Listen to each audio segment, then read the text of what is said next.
యెషయా గ్రంథము 40వ అధ్యాయము 31వ వచనం అందరము కలిసి చదువుకుందాం. యెహోవా కొరకు ఎదురు చూచువారు నూతన బలము పొందుదురు.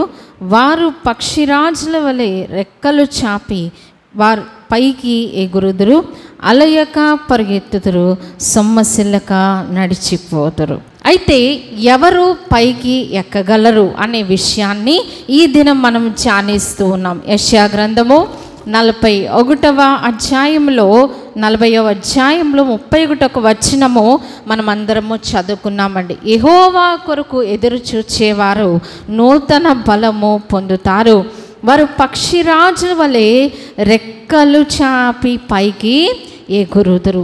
ఎవరు పైకి ఎక్కగలరు, ఎవరు పైకి ఎగురగలరు అంటే ఎవరంటండి? పైన ఉంది కదా, యెహోవా కొరకు ఎదురు చూచేవారు, దేవుని కొరకు ఎదురు చూచేవారు మాత్రమే ఏం చేయగలరట? పైకి ఎక్కి రాగలరు. సో ఎలా ఎక్కి వస్తామట? అది కూడా ప్రభు చెప్తూ ఉన్నారు. ఏంటంటే అది పక్షిరాజుల వలె రెక్కలు చాపి పైకి ఎగురుదురు. సో ఆత్మీయంగా మనము ఉన్నతమైన స్థానమునకు వెళ్ళాలి అంటే ఏం చేయాలండి? మనము పైకి ఎక్కి వెళ్ళవలసిన వారంగా ఉన్నాం. ఇప్పుడు పిల్లవాడిని స్కూల్లో జాయిన్ చేసామండి, 1 సంవత్సరం అయిపోయింది, ఫస్ట్ క్లాస్ అయిపోయింది. నెక్స్ట్ ఏ క్లాస్కి రావాలండి? సెకండ్ క్లాస్కి రావాలి. మరుసటి ఏడు థర్డ్ క్లాస్కి రావాలి. అంటే పిల్లవాడు లేకపోతే పిల్లలు చదువుకునేటప్పుడు వాళ్ళు ఏమవ్వాలి? సంవత్సరము వాళ్ళు పైకి ఎక్కి వెళ్ళాలి.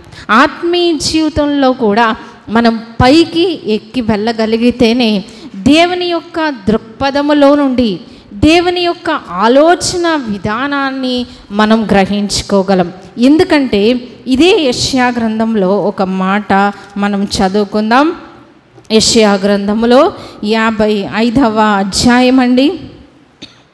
ఇదే యెషయా గ్రంథము 55వ అధ్యాయము 9వ వచనము మనము చూచినట్లయితే, ఆకాశములు భూమికి పైన ఎంత ఎత్తుగా ఉన్నవో మీ మార్గముల కంటే నా మార్గములు, మీ తలంపుల కంటే నా తలంపులు అంత ఎత్తుగా ఉన్నవి. దేవుని యొక్క మార్గములు, దేవుని యొక్క ఆలోచనలు మన విషయంలో ఎలా ఉన్నాయంటండి? ఆకాశములు భూమికి పైన ఎంత ఎత్తుగా ఉన్నవో అంటే భూమి కంటే ఆకాశం ఎంత ఎత్తుగా ఉంటుందండి? చాలా ఎత్తుగా ఉంటుంది కదా. అంతకంటే దేవునికి ఎలా ఉన్నవట? ఆయన మార్గములు మన మార్గముల కంటే, తర్వాత మన తలంపుల కంటే ఆయన తలంపులు అంత ఎత్తుగా ఉన్నవి, అంత ఉన్నతమైనవిగా ఉన్నవి. సో దేవుని యొక్క తలంపు మన జీవితంలో తెలుసుకోవాలి అంటే, మన విషయంలో దేవుని యొక్క మార్గము తెలుసుకోవాలంటే మనం ఏం చేయాలండి? మనము కూడా ఎత్తుకు వెళ్ళాలి, పైకి వెళ్ళాలి. ఆత్మీయ జీవితంలో విశ్వాసములో 40 ఏళ్ళు జరిగిపోతున్నా, 50 ఏళ్ళు జరిగిపోతున్నా మన జీవితంలో ఏముండడం లేదు? మార్పు అనేది ఉండడం లేదు. ఉన్నతముగా ఎదిగే అంతస్తు మనకి ఉండడం లేదు. దేవునితో నడిచే అనుభవం మనకి ఉండడం లేదు. కానీ మనం పైకి వెళ్ళగలిగితేనే దేవుని యొక్క మార్గములేంటో, దేవుని యొక్క తలంపులేంటో మనకి అర్థమవుతూ ఉంటాయి. అందుకని కీర్తనల గ్రంథంలో ఒక మాట చదువుకుందామండి. ఎవరు ఈ పర్వతము ఉన్నతమైన స్థానమునకు ఎక్కగలరు అంటే కీర్తన గ్రంథము 15వ అధ్యాయము పేజీ నెంబర్ 458 అండి. కీర్తన గ్రంథము 15వ అధ్యాయము మొట్టమొదటి నుండి మనం చూచినట్లయితే, యెహోవా నీ గుడారంలో అతిథిగా ఉండదగిన వాడెవడు? నీ పరిశుద్ధ పర్వతం మీద నివసింపదగిన వాడు ఎవడు? దేవుని యొక్క పరిశుద్ధ పర్వతము మనం ఎక్కి వెళ్ళాలి అంటే ఈ కింద ఎన్ని విషయాలు ఉన్నాయండి? 10 విషయాలు ఉన్నాయి. ఈ 10 విషయాలు మనలో ఉన్నట్లయితేనే మనం ఏం చేయగలం? ఆత్మీయంగా ఉన్నతమైన స్థానానికి మనం వెళ్ళగలము. ఆ పర్వతము అంటే ఆ పర్వతము ఎలాంటి పర్వతం అండి? ఇక్కడ మనం చదువుకున్నాం కదా, పరిశుద్ధ పర్వతము. అంటే ఎవరు దేవుని యొక్క తలంపులు తెలుసుకోగలరు, ఎవరు దేవుని యొక్క మార్గాలు తెలుసుకోగలరు అంటే ఎవరి జీవితంలో అయితే పరిశుద్ధత ఉంటుందో వారు మాత్రమే ఏం చేయగలరండి? దేవుని యొక్క తలంపులు మన జీవితంలో ఏమై ఉన్నవో, దేవుని యొక్క చిత్తము మన జీవితంలో ఏమై ఉన్నదో మనం గ్రహించుకోగలము. మనం సింపుల్గా ఈ 10 విషయాలు మనం చూస్తే మొట్టమొదట మనకు కావాల్సింది ఏంటండి? యథార్థమైన ప్రవర్తన. యథార్థత అంటే ఏంటండి?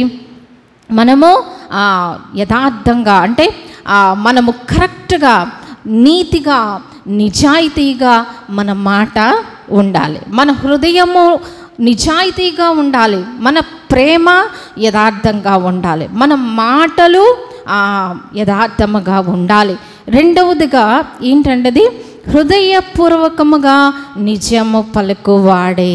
సో నీతిని అనుసరించచ్చు, హృదయపూర్వకముగా నిజము పలుకువాడే. అంటే మన జీవితంలో సత్యం అనేది మన జీవితంలో ఉండాలి.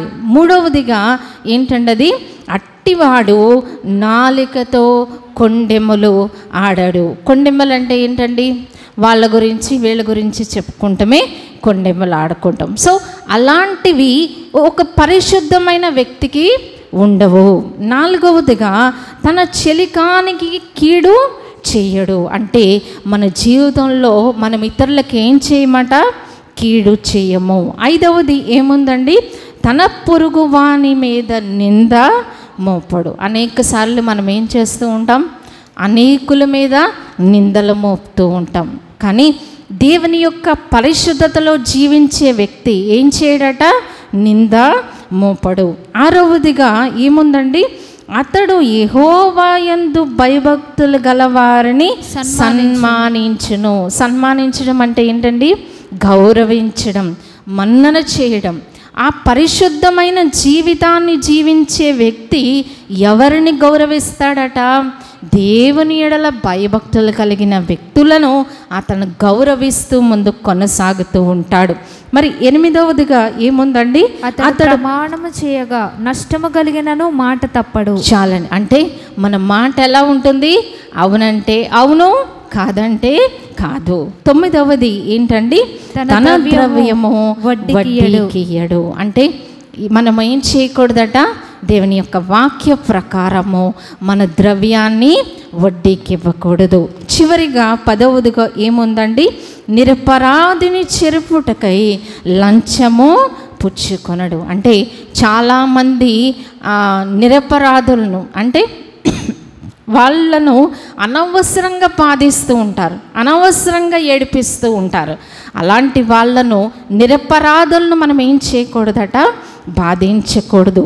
సో ఈ 10 విషయాలు ఎవరి జీవితంలో ఉంటావో వాళ్ళు ఏం చేయగలరండి?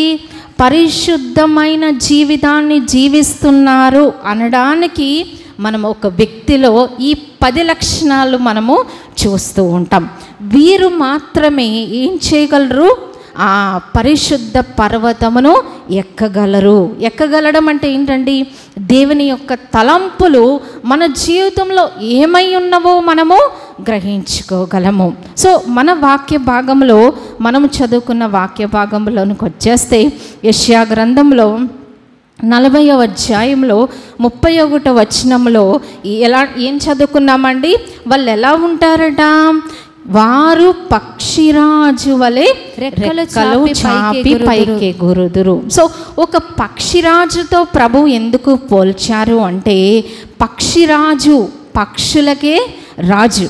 ఇంగ్లీష్లో ఏముంటుందంటే king of the sky.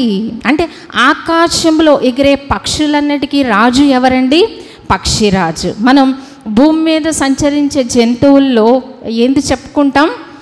King of the forest అంటారు దేన్ని? సింహాన్ని. అలాగే ఆకాశంలో ఎగిరే పక్షుల్లో పక్షులకు రాజు వంటి వాడు ఈ పక్షిరాజు అన్నమాట. ఎందుకు ఈ పక్షిరాజుతో ప్రభువు పోల్చారంటే, పరలోకంలో ఎన్ని జీవులు ఉంటాయంటండి?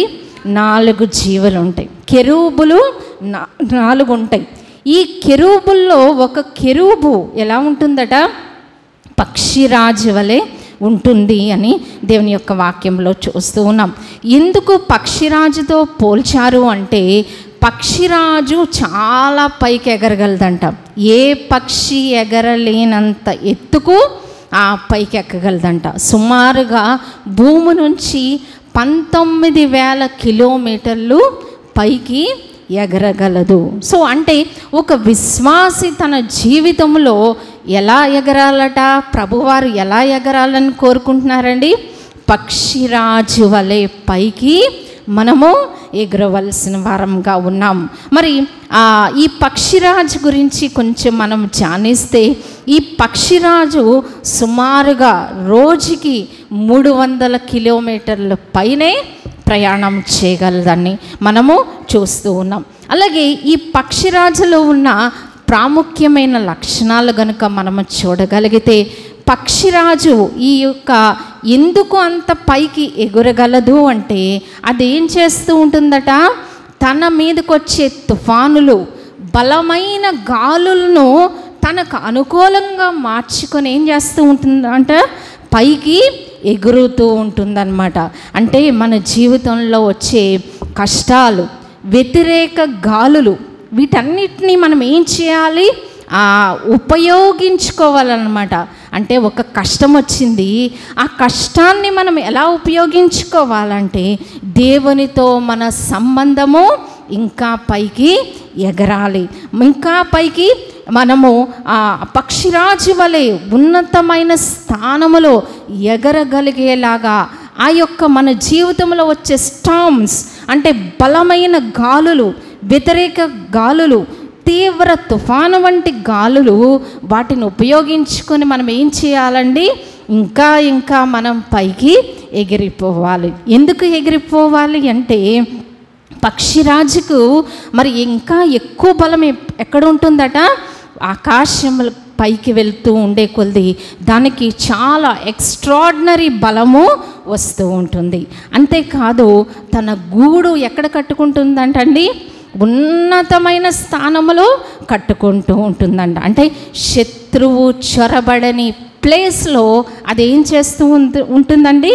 గూడు కట్టుకుంటూ ఉంటుంది. అందుకని మన ప్రయాణంలో మనం అపవాదితో మనము చేసే పోరాటంలో మరి ఏ విధంగా పక్షిరాజు ఒక పామును పట్టుకుంటుందో మనం ఒకసారి వీడియోలో చూద్దామండి.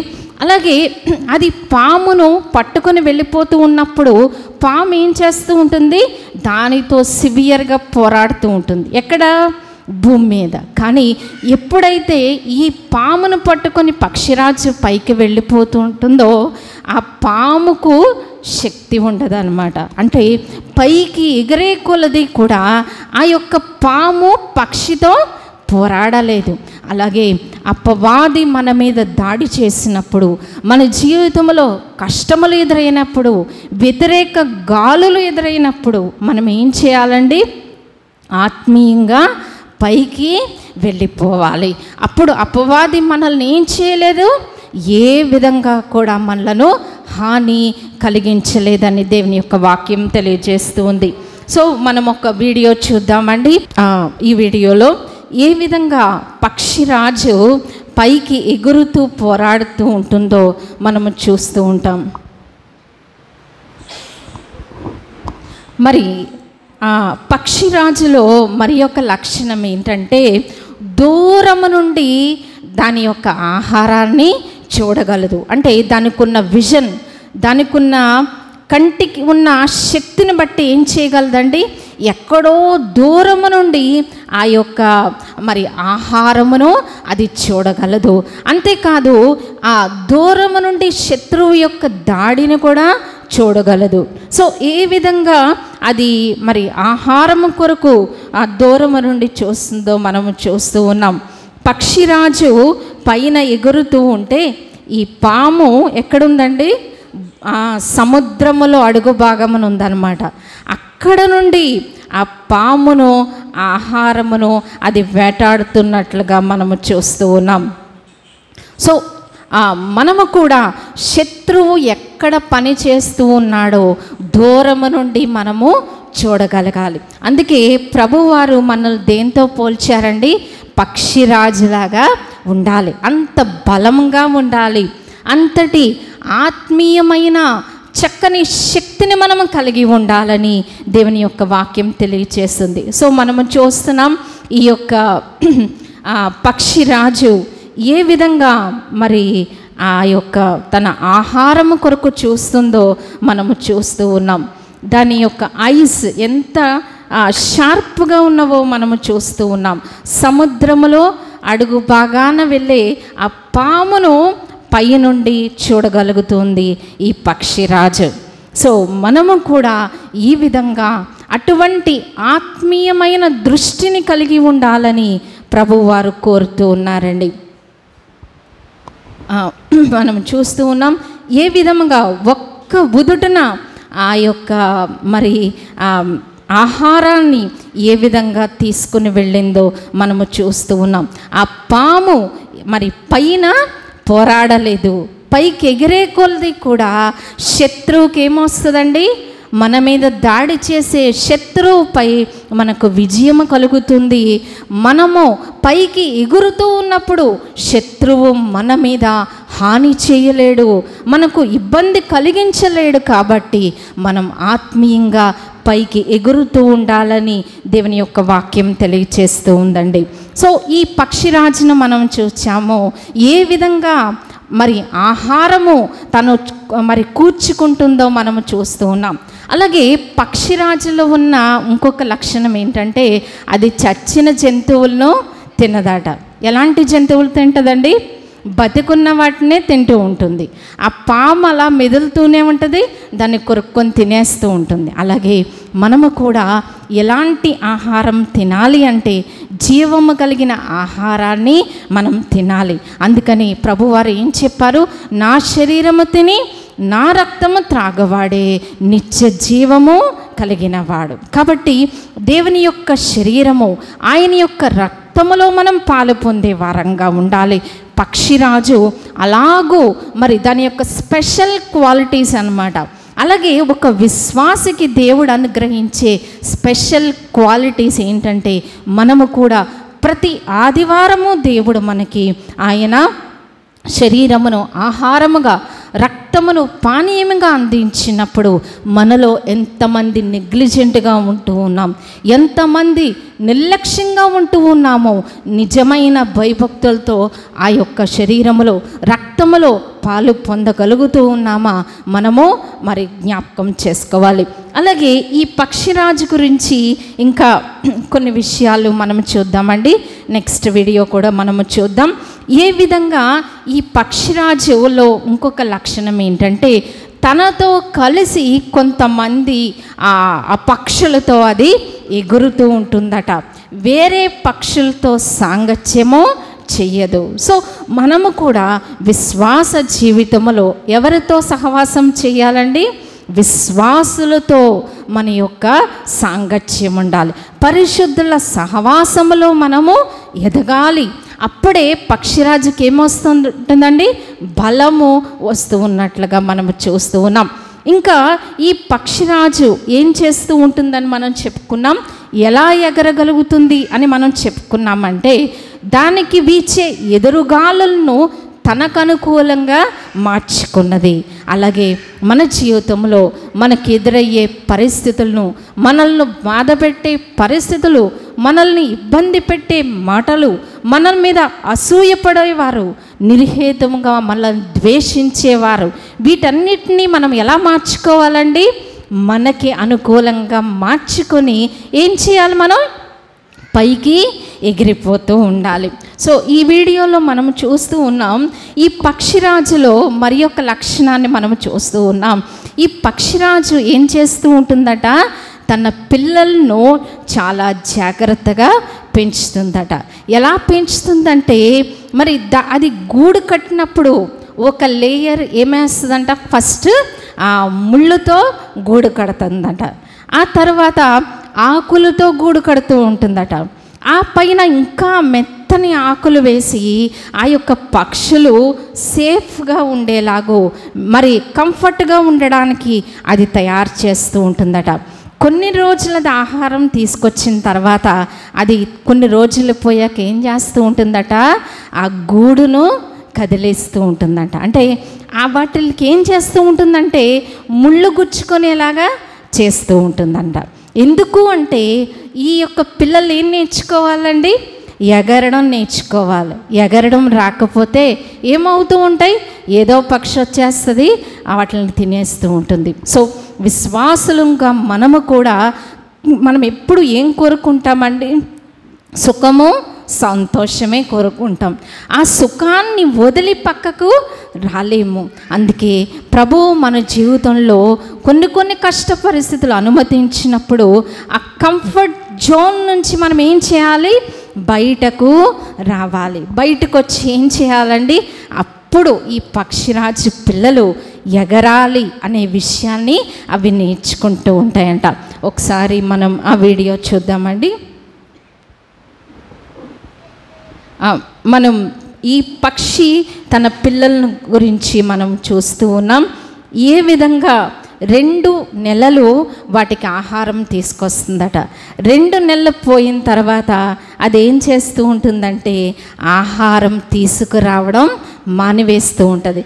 కానీ ఏం చేస్తూ ఉంటుంది ఆ తల్లి, వాటికి దగ్గరగా ఉండి వాటిల్ని మానిటర్ చేస్తూ ఉంటుందన్నమాట. ఏ విధంగా చూడండి, ఇక్కడ ఈ తల్లి మరి ఆ బిడ్డను ఏ విధంగా ఆ గూడు కదిలించిందో మనము చూస్తూ ఉంటాం.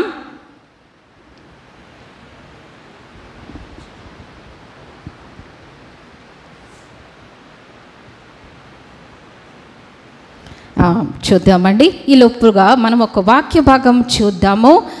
పక్షిరాజు ఏ విధంగా గూడు రేపుతుందో దేవుని యొక్క వాక్యంలో ఉంది.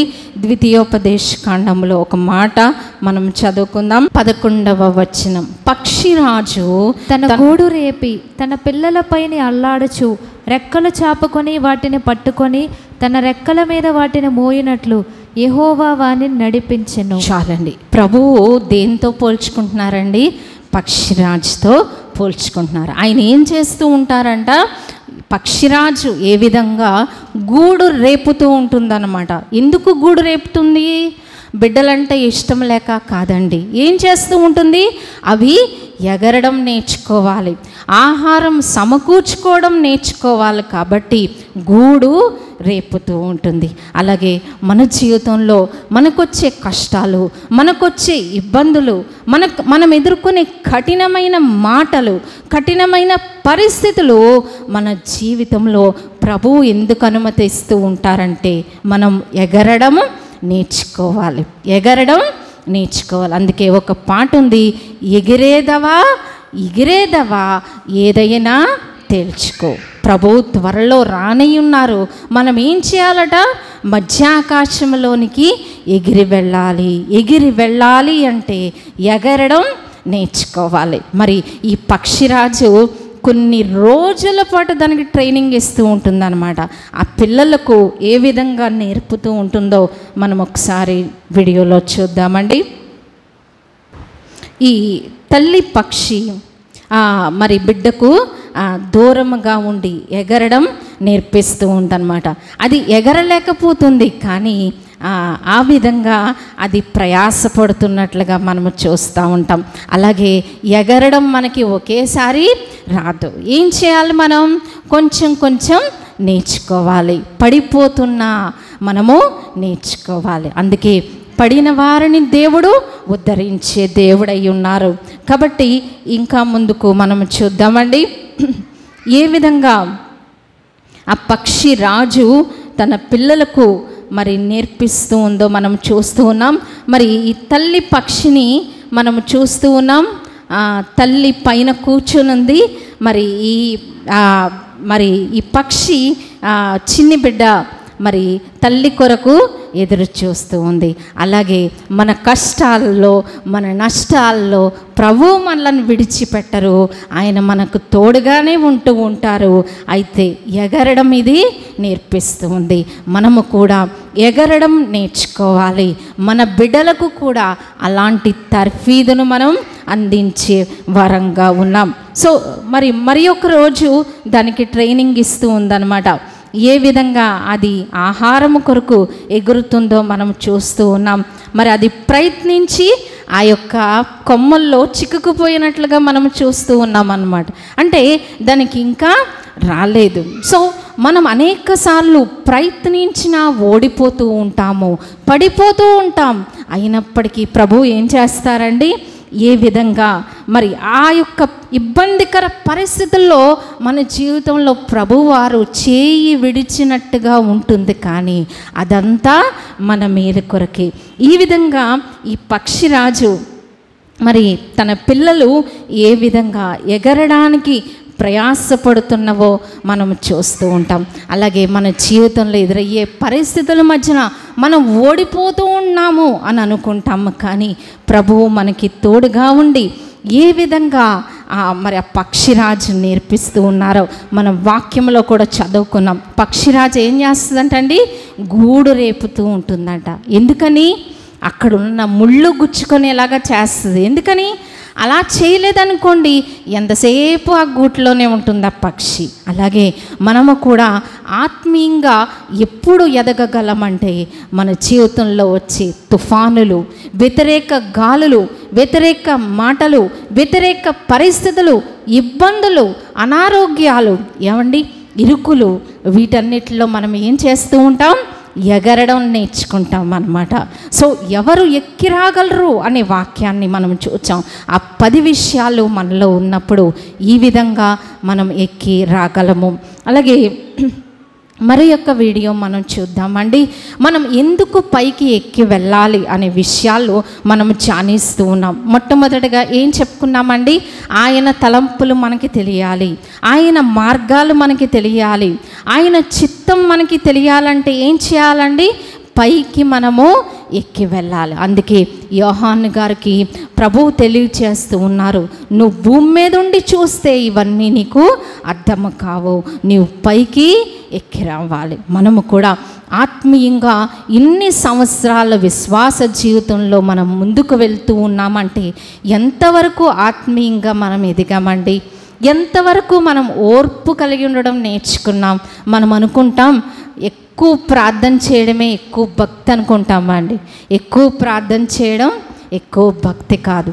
మన జీవితంలో ఉండే పరిశుద్ధత మనం 10 విషయాలు చూచాము. ఎవరైతే పరిశుద్ధమైన జీవితాన్ని జీవిస్తారో వారే ఆత్మీయంగా ఎదిగే వారై ఉన్నట్లుగా మనం చూస్తూ ఉన్నాం.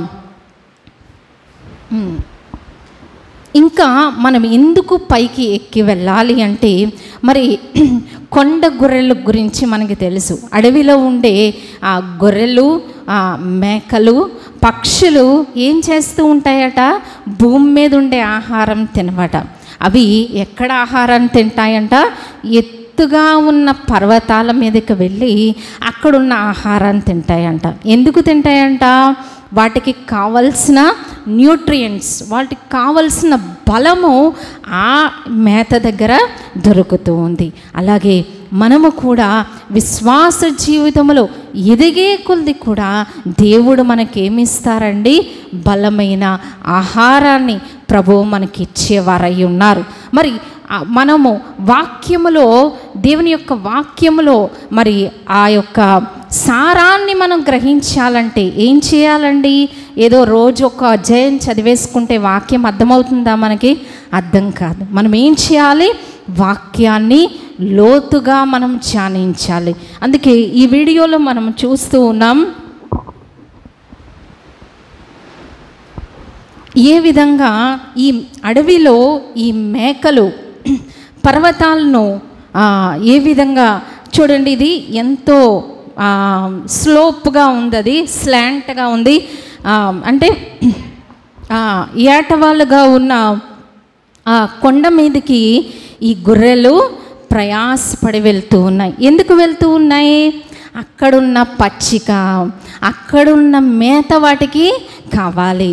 అలాగే మనం కూడా దేవుని యొక్క వాక్యాన్ని ఎలా చదవాలి అంటే దేవునితో నడుస్తూ ఉన్నతంగా మనం ఎదుగుతూ, కీర్తనల గ్రంథం 15వ అధ్యాయంలో మనం చెప్పుకున్నాం చూడండి, ఆ పర్వతము ఏమాత్రం స్లిప్ అయినా ఆ మేక పడిపోతూ ఉంటుంది, కానీ అది ఎలాగూ ఎక్కుతుందో మనము చూస్తూ ఉన్నాం. అందుకే ప్రభువారు మనల్ని ఏం చేస్తారట, ఉన్నత స్థలముల మీద మనల్ని నడువ చేసేవారై ఉన్నారు. కాబట్టి పక్షిరాజు గురించి మనం ధ్యానిస్తూ ఉన్నాం. ఆ పక్షిరాజు ఏ విధంగా పైకి ఎగురుతుందో ఈ మేకలు మరి ఎంతటి ప్రమాదకర ప్రయాణాన్ని అవి కొనసాగిస్తున్నాయో మనం చూస్తూ ఉన్నాము. మరి మన జీవితంలో మనకు ఎదురయ్యే పరిస్థితులు ఈ విధంగానే ఉంటాయి, ఇబ్బందికర పరిస్థితులు ఉంటాయి. కానీ అలాంటి పర్వతాల మధ్యన కూడా, అలాంటి క్రిటికల్ ప్రయాణంలో కూడా దేవుని యొక్క హస్తము మనకి తోడుగా ఉంటుంది. అందుకని ఆయన నా కాళ్ళను ఎలా చేస్తారటండి, లేడి కాళ్ళ వలె చేస్తూ ఉంటారు. చూడండి, అక్కడున్న ఆ మధ్యలో ఉన్న గ్యాప్స్లో ఉండే మేత కొరకు ఇవి అంతగా ప్రయాసపడుతూ ఉన్నాయి. ఎందుకు అంటే అవి బలముగా ఉండడానికి, వాటికి కావాల్సిన న్యూట్రియంట్స్, మినరల్స్ ఈ యొక్క మరి పర్వతం మధ్యలో ఉండే మేత దగ్గర మాత్రమే దొరుకుతుంది.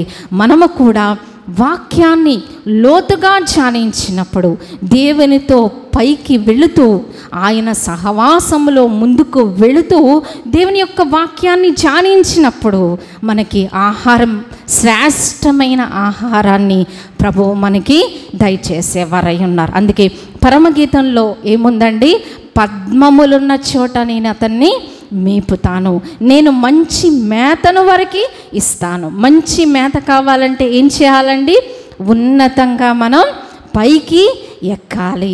ఎవరైతే పైకి ఎక్కే అనుభవంలో ఉంటారో వారు మాత్రమే దేవుని యొక్క వాక్యములోని శ్రేష్టమైన సంగతులను గ్రహించేవారుగా ఉంటారు. అందుకే దావీదు గారు ఏమన్నారండి, నీ ధర్మశాస్త్రములో ఉన్న ఆశ్చర్యకరమైన సంగతులు చూచినట్లు నా కన్నులు తెరవము. దేవుని యొక్క వాక్యంలో ఆశ్చర్యకరమైన సంగతులు మనకి తెలియాలంటే ఏం చేయాలండి, ఈ యొక్క ఏ విధంగా గొర్రెలు, ఈ మేకలు ఉన్నతమైన స్థానానికి నడిచి వెళ్తూ ఉన్నవో మనము కూడా ఆ విధంగా నడిచి వెళ్ళాలని దేవుని యొక్క వాక్యం తెలియచేస్తూ ఉంది. సో చివరిగా మనం ఆ చదువుకున్న వాక్య భాగాన్ని ఒక్కసారి జ్ఞాపకం చేసుకొని మనం ముగించుకున్నామండి.